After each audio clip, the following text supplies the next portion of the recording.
मान में आता है ना, तो 2 कौड़ी का आदमी जिसकी कोई कीमत ना हो, जिसको फूंक दो तो उड़ जाए, जिसकी रोटी रोजी क्षण भर में छिन जाए, वो भी ऐसा रूप दिखाता है। फिर हाथी, हाथी के मान का तो प्रसिद्ध है, हैं?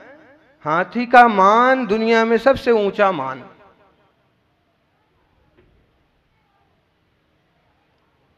चूंकि बुद्धिमान प्राणी है, पंचेंद्रिय जीव है, हम किसी आदमी को कि जानवर को भी देखें तो तुच्छ नहीं कह सकते हैं महावीर स्वामी की भाषा में, क्योंकि प्रत्येक जीवात्मा परमात्मा होने की पात्रता रखता है। फिर भी हम जो श्लोक आपके सामने लाए हैं उस हिसाब से कि भयंकर से भयंकर मदमाते हाथी को बस में करने वाले लोग भी दुनिया में मिल जाएंगे, मिल जाते हैं। सम्राट श्रीपाल का उदाहरण आता है, महाराज कृष्ण के पिता वसुदेव का उदाहरण आता है, हाथी को बस में कर लिया, और इधर हाथी को बस में किया, और जिस छोकरी को कुचरने वाला था हाथी, वो छोकरी, वो राजकुमारी कहती, वाह तुमने मेरे प्राण बचाए इसलिए तुम ही मेरे पति, उनके गले पड़ गई। मतलब है हाथी को तो बस में कर लिया, लेकिन छोकरी को बस में, छोकरी से नहीं बच पाए, वो तो गले पड़ गई तो पड़ गई। रोहिणी से शादी हो गई।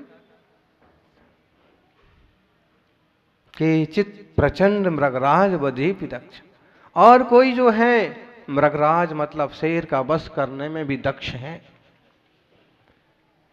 शेर को भी मार देते हैं।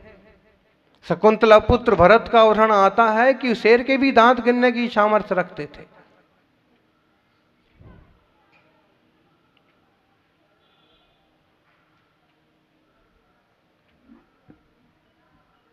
शेर से, बाघ से मुकाबला करने वाले भी कोई लोग मिल जाएंगे, किंतु मैं कहता हूं बलवानों से भी बलवान के सामने कि काम का मुकाबला करने वाला तो कोई एकाध महावीर स्वामी जैसा सूरवीर ही होता है, नेमिनाथ जैसा कोई सूरवीर होता है। और वही जीव जो काम को मारे, राम को जाने पाए, वही सिद्ध होता है। इसलिए सिद्धों के विशेषण में वंदना में कहा, जय मदन कदन मन करण नाश, जय शांति रूप निज सुख विलास।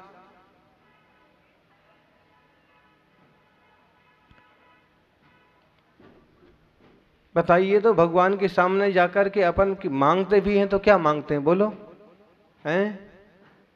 खासकर बागड़ वालों से पूछो क्या मांगते हैं। शादी हो जाए, लाड़ी आ जाए, यही मांगते। भाई जिनने खुदाई नहीं की है और की भी थी तो छोड़ दी है, अब वो क्या देंगे तुम्हें? बोलो, महावीर स्वामी ने विवाह किया था, पार्श्वनाथ स्वामी ने और नेमिनाथ स्वामी ने। बोले हम तो पार्श्वनाथ भगवान के अतिशय क्षेत्र पर गए और बस दर्शन क्या किया, मैंने मन्नत मांगी कि अगर शादी हो गई तो आके छतर चढ़ाएंगे, और घर तक तो पहुंचे नहीं कि रिश्ता आ गया, और उनका रिश्ता आया नहीं था, जबकि उनको दीक्षा ही लेना पड़ी थी। गिरनार जी की वंदना की और बस, अरे इतने सी चीज से धर्म को मत जोड़ो। भगवान जीवन से, संदेश से ये कहते हैं ज्ञानी, ये तो सब उलझने हैं, नहीं तुम्हें जमता है तो गृहस्थाश्रम में प्रवेश करो, लेकिन धर्म ध्यानमय जीवन बनाओ।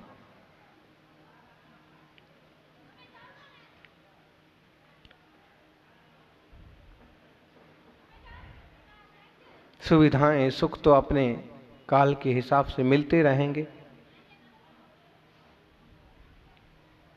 देख लो आप, खूब हाथ पैर पटकने के बाद भी मालूम नहीं पड़ता है, खूब हाथ पैर पटकने के बाद काम नहीं होता है, खूब कोशिश करने के बाद भी नहीं मिलता है, लेकिन काल पकता है, योग आता है तो मिनटों में चीजें सुलझ आती हैं। इसलिए एक आस्था, एक श्रद्धा, जीवन में समर्पण जरूर रखें। कपट सुभट पट करन सूर, जय लोभ क्षोभ मद दंभ चूर। एक दोष खत्म हुआ कि सारे दोष खत्म हो गए। एक अंधेरा गया कि सारे प्रकाश आ गए, सब सूझने लगा। जो जो वहां है सब कुछ अच्छा अच्छा दिखने लगा। ऐसे ही एक विकार गया, शुद्ध स्वभाव आया।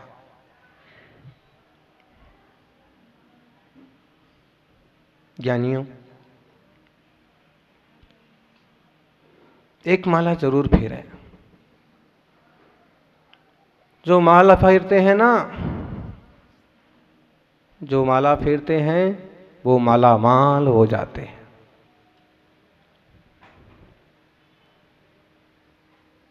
भगवान के नाम की, नमोकार के नाम की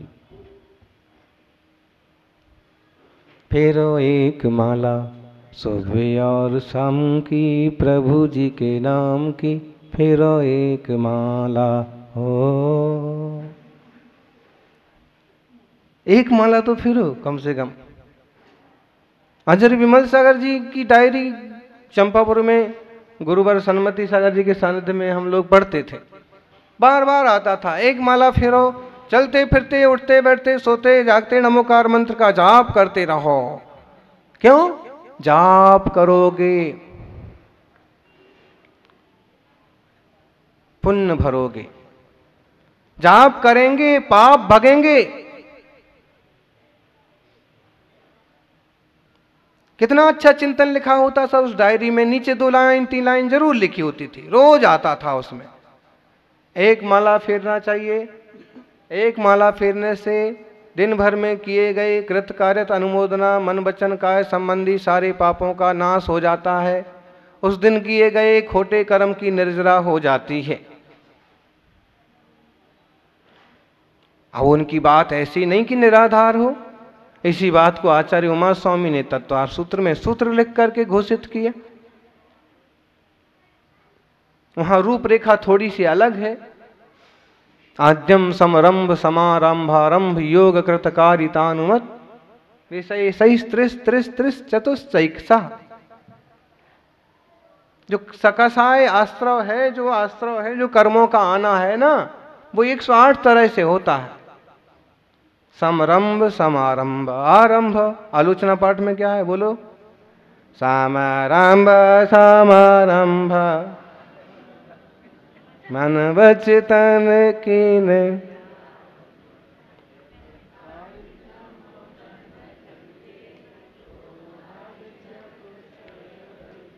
आया ध्यान में?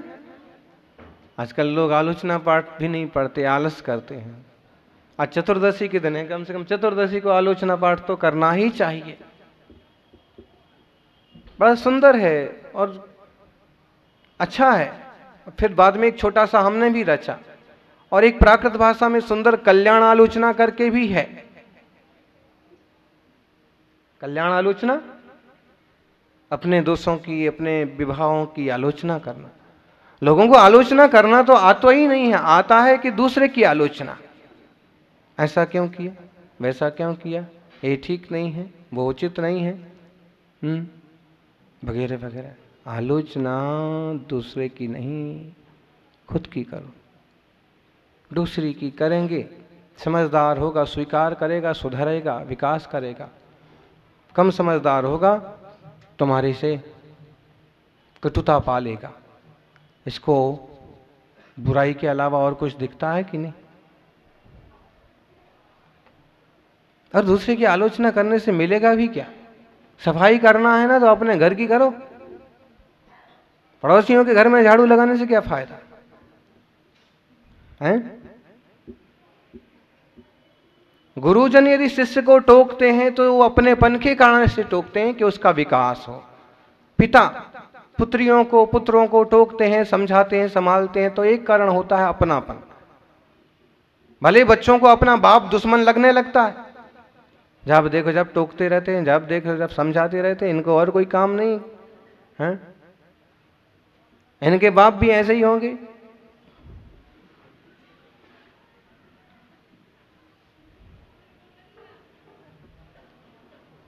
छोटे बच्चे ने पूछा अपने पापा को, पापा ने उसकी पिटाई की। पिटाई करने के बाद बच्चे ने पूछा, क्यों पिताजी, पापा जी, पप्पा, dad. Dad means found dad हो गया, मतलब फाउंड डैड है मतलब खत्म है, और डैड मतलब पाश्चात्य शब्द। पप्पा, पापा, पापा, पापा, पापा, पापा मतलब पापा ते अतोद्यापि पापा। समय सार कलश में कहा है पापा, पापा मतलब पाप करने वाले। सारे पापा हंस रहे हैं, क्या बात है हैं? क्योंकि वो अपने पापा का सोच करके हंस रहे हैं। पापा, पापा मतलब बच्चा सही कह रहा है, पुण्य कर करके बच्चा पैदा नहीं होता है, हैं? हिंसा, झूठ, चोरी, कुशील, अब ब्रह्म पाप में गिना कि नहीं गिना? फिर आप कहोगे बड़ा पुण्य का उदय है कि साहब उनके यहाँ बच्चे का जन्म हुआ।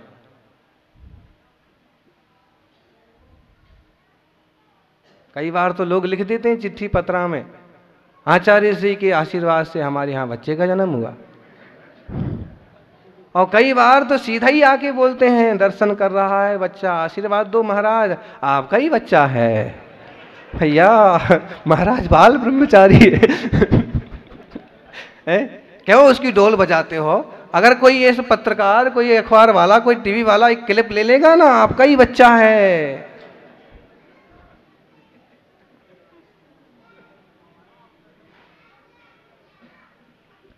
लोक व्यवहार है।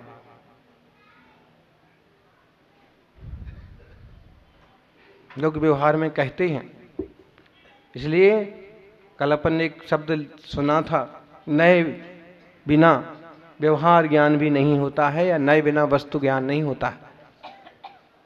बहुत बार आपके घर में कोई मेहमान आता है, बड़े अच्छे से बुलाते हैं, आप पधारिए पधारिए, आप बिल्कुल निष्फिक्र रहिए, आपका ही घर है, बिल्कुल चिंता फिक्र को मत करिए, ये आपका ही घर है, ठीक है। सुबह बोल देते हैं, शाम को बोलते थे, नाश्ता करने बैठा है तो भी अच्छे से खाओ यार, क्या संकोच करते हो, आप तुम्हारा ही तो घर है। दोपहर को भी बोल देते, शाम को, रात होते होते होते कहे, जब तुम 10 बार कह चुके तुम्हारे ही घर है, एक बार रजिस्ट्री तो करके दिखा दो जरा, कर दोगे? नहीं, यहां तुम्हें भी पता है कि मैं व्यवहार में हूं, प्रेम में बोल रहा हूं, और उसे भी पता है कि व्यवहार में ऐसे ही बोला जाता है।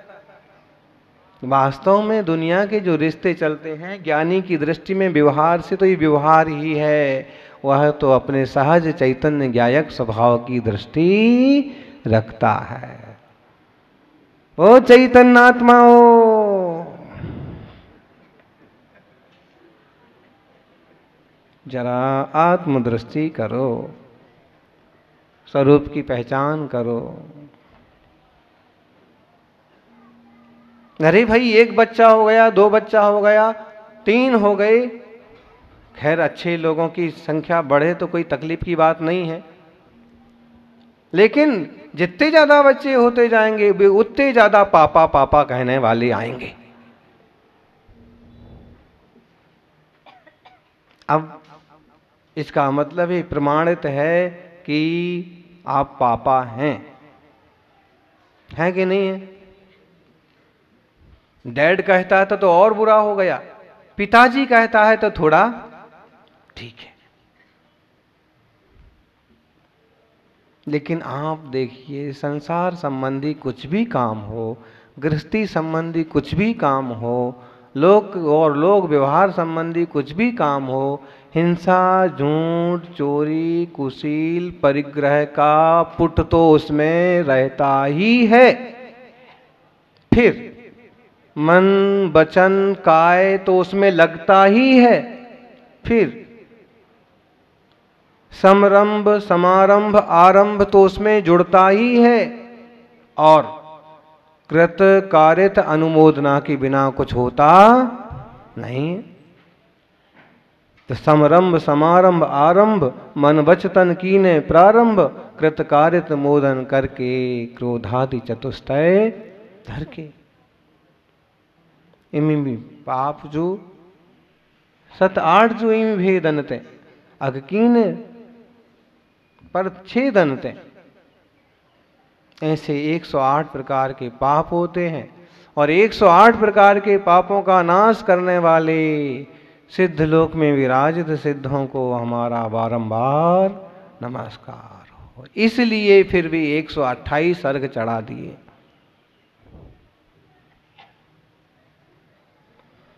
सिद्ध भगवान की सिद्ध चक्र की आराधना में तो यही तो क्रम आता है ना। पहले 8 अर्घ चढ़ाते हैं, मूल गुण बोलते अपन। और मूल गुण इसलिए बोलते हैं कि अत्यंत प्रसिद्ध हैं, 8 कर्मों के नाश से 8 हुए हैं, लेकिन वास्तव में जितने भी गुण हुए हैं वे सब मूल गुण ही हैं, लेकिन ये पकड़े जाते हैं, प्रसिद्ध हैं, इसलिए इन्हें सामने लाते। आत्मा में मूल गुण अलग और उत्तर गुण अलग ऐसी व्यवस्था नहीं है। फिर भी 8 कर्म प्रसिद्ध हैं, 8 कर्मों के नाश से 8 गुण प्रसिद्ध हो गए। तो 8 गुणों की सबसे पहले आराधना, और फिर 8 के बाद कितने आते हैं जी? कराड़िया जी, सारे कराड़िया हैं, इसलिए सब चुप बैठते हैं, एक भी जवाब नहीं देता। सबको देना चाहिए एक साथ।